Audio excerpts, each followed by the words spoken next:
Hey guys, it's Abby, and today we are going to be talking about embroidery.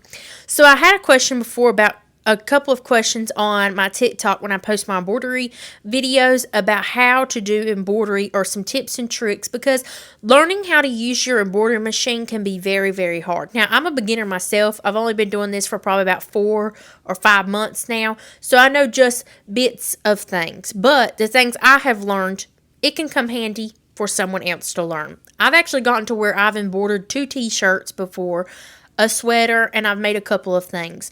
So I know kind of a good bit of things. And I've made a couple of projects that I have done, and I'll show you a few of those in just a few seconds. But let me first introduce you to my embroidery machine. Alright, so this is my embroidery machine, which is the Baby Lock Accord. This machine was actually given to me by my great aunt. She only used it to sew, and then she didn't use it anymore because she has all these really expensive machines that cost the same amount as some cars. So she is got some bougie stuff. She makes quilts for veterans and family members and all kinds of stuff. She's a part of all kinds of craft Facebook groups. She knows all about embroidery. She has a 12 needle machine, I believe. She goes to craft fairs. She is a crafty lady. And so when she told me that she wanted to give me this machine, I was very blessed because I've always wanted to learn how to do embroidery. I've always wanted a good sewing machine. And this is a 2-in-1. Kind of like a 2-in-1 shampoo. This is a 2-in-1 machine. If I need to sew something, this can be turned into a sewing machine. If I want to embroider something, it can be turned into an embroidery machine. And that's what makes this Baby Lock Accord great, because it's a hybrid. Instead of having an embroidery machine and then a sewing machine, which takes up a lot of space, it's all in one, which I love. And once you learn how to use this machine, it becomes easy to do. So, once I turn on my machine, I have it on my embroidery foot attachment. I just hit this button. It has a digital screen on here, and it will adjust the needle and adjust the cartridge on it, which gets it all nice and lined up and kind of calibrates the machine. So, what are you going to need? Well, your machine will come with hoops, okay? Mine came with 2. Now, if you have a brother's machine or something like that, you're going to get the similar stuff inside of your machine when you get it. I even had the original box that this machine came in. It's literally brand new, and I'm the only one that has used it as an embroidery machine. Like I said, she used it only once to sew something and decided she didn't want it because she already had other machines. So these are your embroidery hoops, okay? This is what you're going to use to actually make your craft. So, let's explain this. You have different sizes. I'm not sure what the sizes of these hoops are. I'm going to have to kind of look and see. But I think it's like a 5x7 and a 3x something, I'm pretty sure. I don't know the sizes. I just guesstimate by the machine tells me which hoop to use for that design. That's the only reason why I know how. So with these, you can't just craft just with this hoop, because what's going to happen is your fabric is going to bunch up. So you're going to need something called a stabilizer. Now, a stabilizer is kind of like a piece of paper, but a fabric-y kind of feel to it.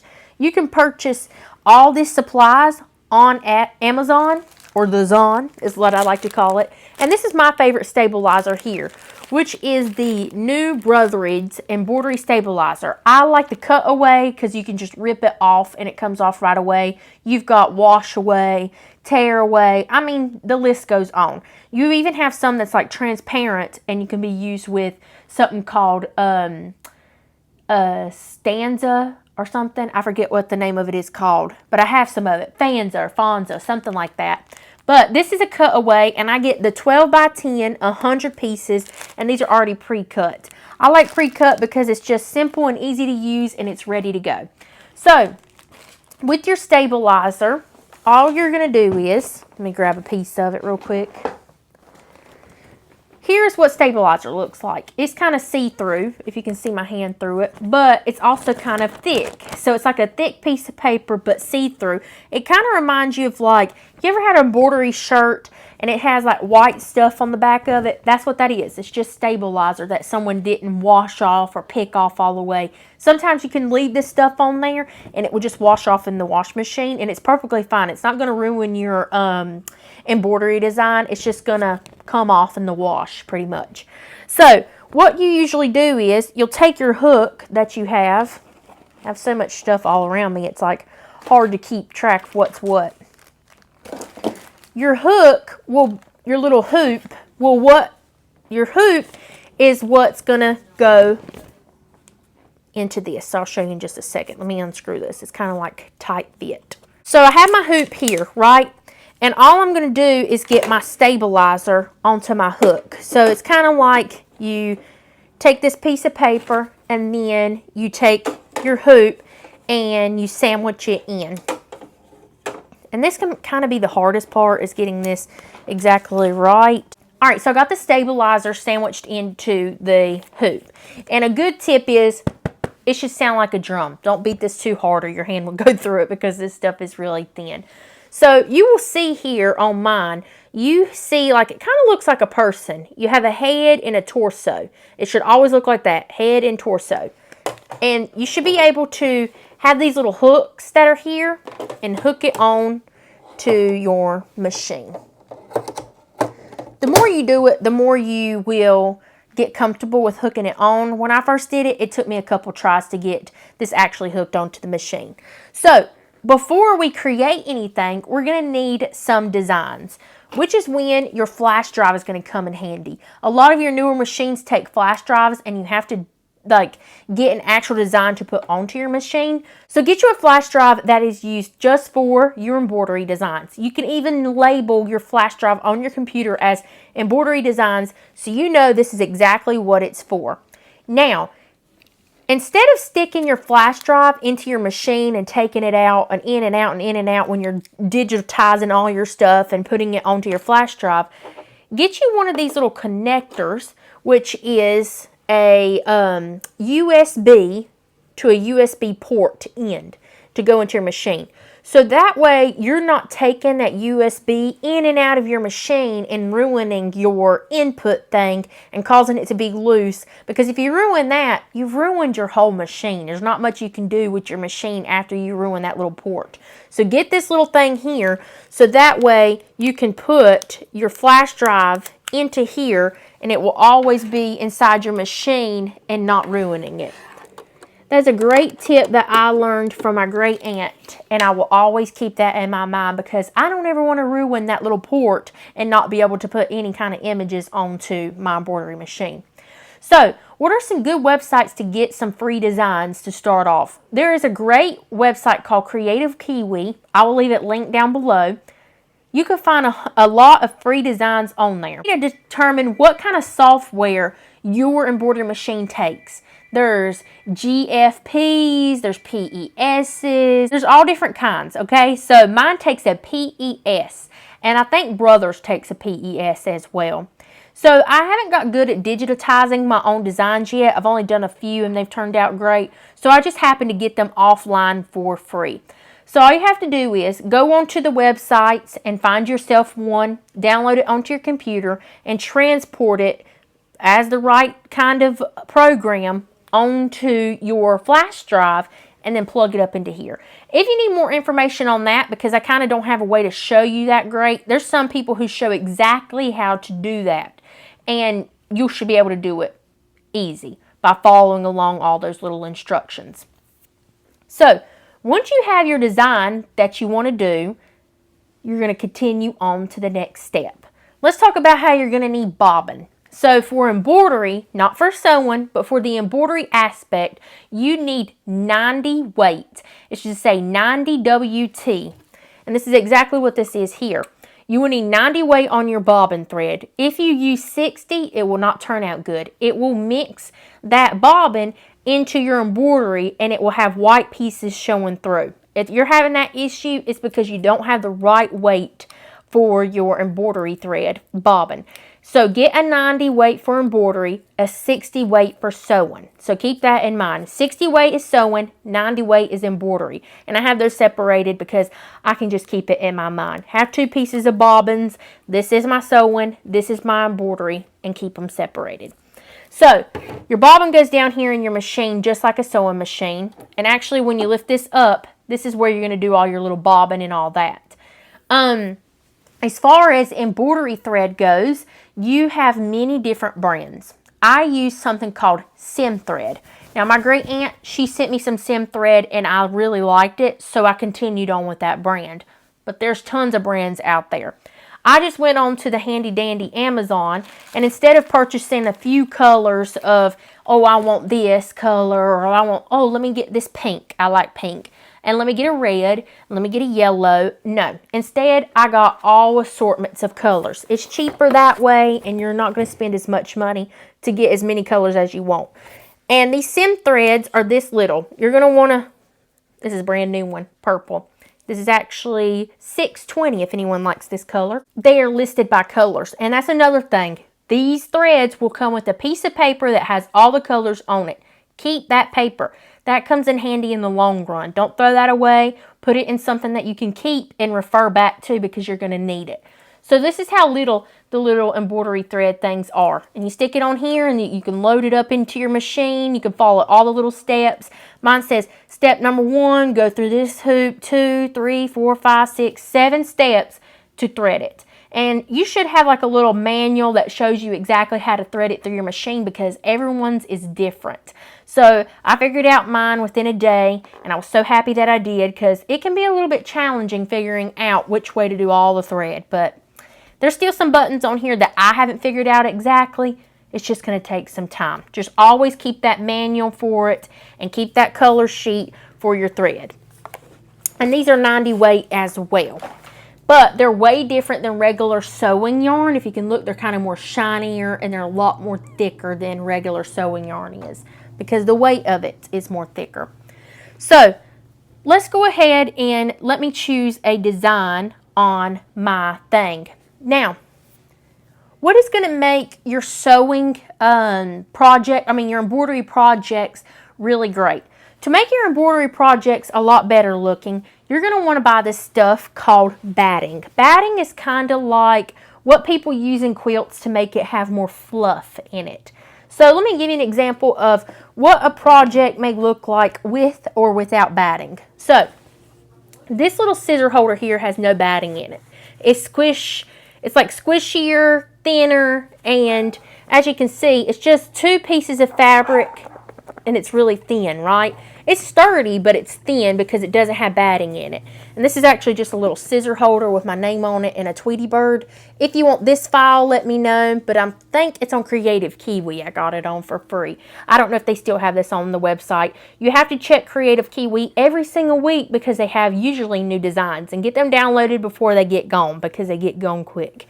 And this actually came from an Etsy design where I got 5,200 different Disney designs and Nickelodeon designs and Nike swooshes and flowers. So Tweety Bird actually came from that.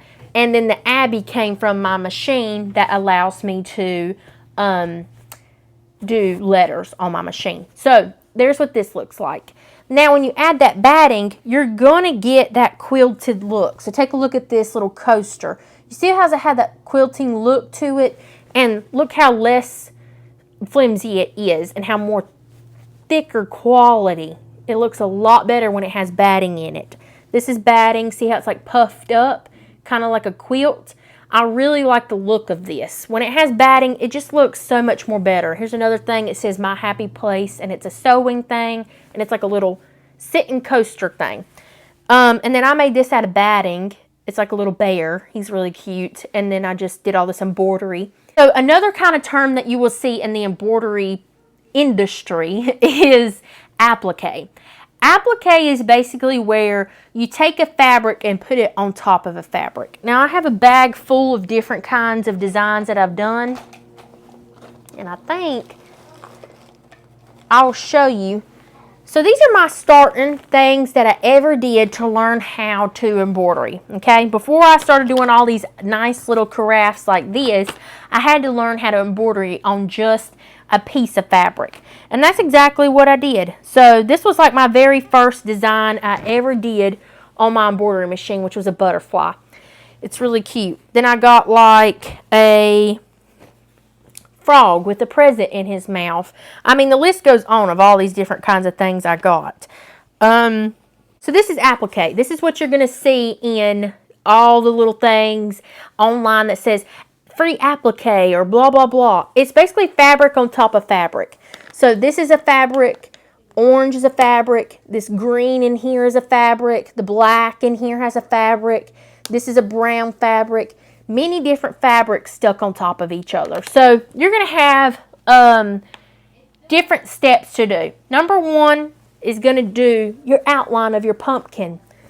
Number two is going to do your outline of your mouth. So what happens is, for number one, you stick down your orange, right? And it does all the way around it. Number two, you stick down a piece of black fabric and it goes over on top of it.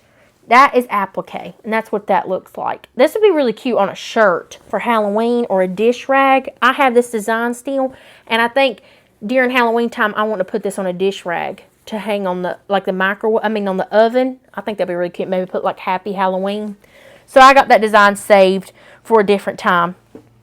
I have like a few little different designs that I did. This is one that I created myself. I made for a woman at my mom's work. She liked Heartland. We bought her a blanket, and I embroidered this design onto her blanket, but in a light blue to match the blanket, and she loved it. Like, it was her favorite, and I made this design myself. So you can just sit here and figure out what softwares work for you. And I want to talk about a software that I like and that I have spent some money on. Actually, my aunt, she is the one that was gracious enough to give me a few of the programs on there.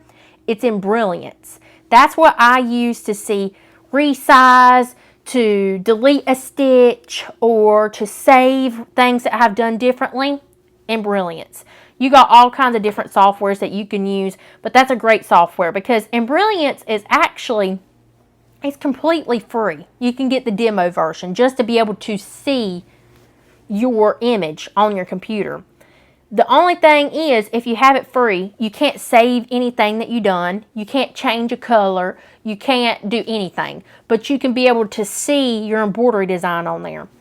So if you want to create an actual image, then you're going to need a different kind of app. I mean, I'm sure you can do it on there, but as far as like creating one, I don't use that. I Inkscape. Inkscape is what I use to create an image. And I can do all into more of that later on if you want to. But right now, we're working with free ones instead of ones that I have created. So, let me go and see if I can find a free one. Alright, so this is the design that we're going to make, which is a coaster. And it is a watermelon. I thought I would choose this because it's summertime and this will be a very easy one to do. So, I'm going to walk you through the steps of what we're going to have to do. First, we're going to have to pick out some fabrics that can go along with this. If you take a look here, we will need two fabrics. One for the rind and one for the actual watermelon part. So, we'll need probably a green fabric and a red fabric. So, let me find that in my fabric box. Alright, so I picked out my two fabrics that I'm going to use. I have my watermelon and I have my rind. I know this is a very weird pattern, but it's going to look cute. You see my vision once we're done? Like, that's kind of cute, isn't it? So, I also picked out my string. We're going to need 3 different colors of string. A red, a green, and a black. So, I have my red and my green, which are numbers 800 and 509. And then, of course, I've got black. So, let me show you exactly what we're going to do next. Alright, guys. So, I got my red threaded through. Now, if you see here on this first step, it's going to say get a trace of it, right? So what I'm going to do is, I'm going to flip this down and hit start. And it's going to get a trace of this watermelon so I know where to put my batting. Alright, so now we see where we need to put our batting for our watermelon in this little space here. Can you see it now? Right there. That's where we're going to need to put our batting. So let me get a piece of our batting cut out to fit that shape. Alright, so I got my batting shaped to where I need to. I just cut out a big piece of it just to oversize it. So now what we're going to do is I'm going to go back a step. And I'm going to go back a thread and hit OK and go over my batting again. I just wanted to make sure that I have the perfect amount for this. Alright, there we go. And now I'm going to do the second step, which is going to do my rind piece. now it's telling me it's time for my rind. All right, sorry. For a second, guys, I lost some storage space. So now we're going to do our rind. So here's my piece of fabric, and it's time to do it. So it stops here, and it says 1 minute of doing the rind. So I'm going to lift this up and stick this down, and then do it like that, and hit our start button. And now we're going to do this section of our rind. Now it's wanting to do the actual watermelon part. So what are we going to do now that we have all this fabric? That's simple and easy. We're going to lift up our foot. We're going to pop it off of the embroidery thing. And we're going to cut all this fabric out except for around here. The best way that I have learned to cut all of this out is with these scissors, which you can get on Amazon, and they are curved, and they're called duckbill scissors, and they're from Thread Nanny. If I have to, I'll link them down below if anyone wants to know about these, but these have been the best ones so far for cutting out fabric and not actually cutting the piece that you don't need to cut out. So let me cut this out and I'll be back. All right, so here it is all cut out. So all you gotta do is place it back onto the machine, and it will remember where you're exactly at. It's not going to ruin it. So now it's time for the watermelon piece. So I'm going to get my red fabric, and I'm going to cut me out a piece to fit this. Be right. All right, so I got my piece of fabric. I think I want to do it exactly this way. So I will stick it just like that, like this. And I will change out this for my red. So all I got to do is go through here and pull this out. And then I'll show you how I thread it through my machine. If I can anchor it up so you can see. So I just stick it onto here, and then I have a way to thread it through here because my instructions tells me exactly how. But since I've done it so many times, I know exactly how. I don't have to read the numbers or anything. But sometimes on days where you just can't remember, you got brain fog, sometimes I have to read it again. So we're going to do the actual watermelon part now. So I hit start and it's ready to go. I didn't even have to thread it through my needle. I have an automatic push down that threads it, which is awesome. All right, so now it's going to do the little watermelon insides. So I'm just going to hit start again. All right, so it got the insides done, and now it is telling me that it's time for the black part, which is the seeds in the watermelon. So what do I do whenever it's telling me to switch off? Well, I don't need to cut this fabric yet because it's not going to do anything with the actual rind part. So I will just take this string out, and I will get my black and do it the same way, like change my color. And that's when I start in with the next part. And it's that simple. Just when it says to change a color, you change the color. It's just kind of explaining to you what's the next step. And then it's your job to switch out the colors and put the fabric and all of that. So now I will thread it by pushing down that button. And then I'll hit start and let it do the black seeds. Simple and easy, just like that. So now we're doing the finishing steps, which is doing the actual stitchings that's going to make this into a coaster because it gives it those hard sides. So we've switched from the seeds, now we're doing the rind, and then it will do the last step, which is around the main watermelon line here. And then that will be the end, and I'll show you how to cut this out. And you can also use a lighter to make the ends of it more better, and I'll show you how to do that. All right, so the embroidery design is done. Let me get it out of the hoop. It literally just got done. I believe this took about 15 minutes, maybe a little bit more than that. Okay, so here's the watermelon. So you just kind of pop this apart, and now you will have your design, your batting, like this. You just pull the stabilizer off, just like this. And then you say, well, wait a minute, we still have that batting. So that's when you take those Thread Nanny scissors that are angled and you cut around it. If you don't have an angled scissors like this, it's going to be kind of hard because at first I didn't either. And cutting this batting off around it was hard to do. So you definitely want to get you some kind of embroidery scissors. They sell them on Amazon. You don't have to exactly get the pair that I've got. I mean, they've got loads of different pairs, but I really like these and prefer them, and they had really great reviews. And my great aunt, like I said, she's good at sewing. I sent a picture of them to her, and she said those are perfect. So, ta-da. Now, when you do this embroidery, you see how it has that little strings like that? You're going to cut those off. You're not going to want those there. That just helps for the thread to connect so it can start the next stitching. So you cut those off and get rid of them real quick. You'll be able to tell what you need to cut and what you don't need to cut because it will just be loose strings. And once you get those gone, it will be perfect. So let me cut the rest of these off and get some of these little loose ones on the watermelon part. Just like that. And you have your perfect little watermelon coaster. And you can use this. It still has the little stabilizer on the back, but that's perfectly fine.